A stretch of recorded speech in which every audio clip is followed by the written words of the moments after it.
কাল রাতের বেলা আমার শাশুড়ির সাথে আমার প্রচুর ঝগড়া লেগে গেছে। আমার হাজবেন্ড যখন রাত্রেবেলায় দেরি করে বাড়িতে এসেছে তখন তাকে সমস্ত কথাগুলো বলে দিয়েছি। আমি তাকে লাস্টবারের মতো জানিয়ে দিয়েছি, যদি এই বাড়িতে তোমার মা থাকে তাহলে কিন্তু আমি একসাথে তোমার সাথে ঘর সংসার করতে পারবো না। হাজবেন্ড আমাকে অনেকবার বোঝানোর চেষ্টা করার পরেও কিন্তু আমি কোনো কিছুতে না বুঝে আমি জেদ ধরে পড়ে রয়েছি। আর বারবার একটাই কথা বলেছি, যদি এই বাড়িতে তোমার মা থাকে তাহলে এই বাড়িতে আমি থাকবো না। কথাটা শোনার পরে দেখলাম শাশুড়ি মায়ের মনটা অনেকটা বেশি খারাপ হয়ে গেল। তাতে আমার কিছুই যায় আসে না।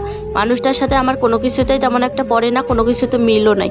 তাই ওই মানুষটা যদি এই বাড়িতে থাকে তাহলে আমার কিছু করার নাই। ওই মানুষটার মুখে মুখে আমি কখনোই সংসার করতে পারবো না, কারণ আমি কোনো কিছু কিনলে সেটা নিয়েও আমার শাশুড়ি মা সবসময় আমার সাথে ঝামেলা করেই থাকে। এই কথাগুলো সহ্য করতে না পেরে সাথে সাথে আমি আমার মায়ের সাথে ফোনে কথা বলে সমস্ত কথাগুলো আমার মাকে বলে দিই। তারপরে যেন আমার মনটা একটু হালকা হয়ে থাকে। রাতে এরকম ঝগড়া হওয়ার পরে হাজবেন্ড বাড়ি আসার সঙ্গে সঙ্গেই তো বলে দিয়েছি বাবার বাড়ি চলে যাব।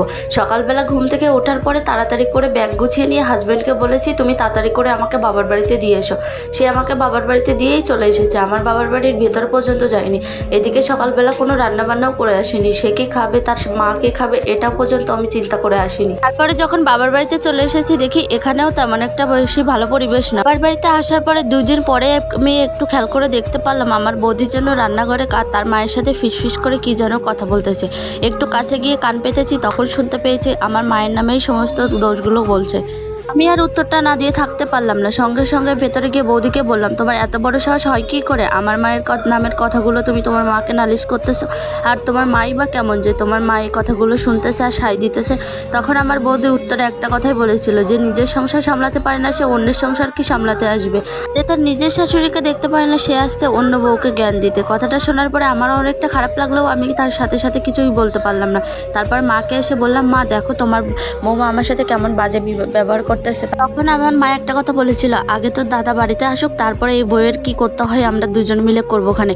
তখন আমার একটু পরে যখন দাদা বাড়িতে এসেছে তখন মা যখন দাদাকে কথাগুলো জানালো তখন দাদা একটা কথাই বলেছিল, যে তোমরা দুজন মিলে যেটা শুরু করেছো সেটার ক্ষেত্রে তো আমার বউ যেটা করছে সেটাই ঠিক আছে, তোমাদের থেকে পাওয়া শিক্ষাটা সেটাই ধরে রেখেছে। আমার বোনটার কথাই বলি, আমার বোনটা তো নিজেই নিজে শাশুড়ি মাকে দেখতে পায় না, সে এসে আবার পরের সংসারের ওকালতি করতেছেই বা কেন? কথাটা শোনার পরে দাদাকে একটা কথাই বলেছিলাম, দাদা তুইও অনেকটা বড় হয়ে গেছিস।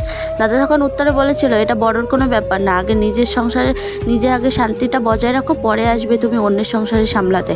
এখন তোমার বিয়ে হয়ে গেছে, তোমার এই কথাবার্তাগুলো এখন আর আমার এই পরিবারে খাটবে না। তখন সে কথাটা শোনার পরে একটু হলেও মনে ছিল আমার চোখটা খুলে গেছে। ভিডিওটা ভালো লাগলে অবশ্যই লাইক করবেন।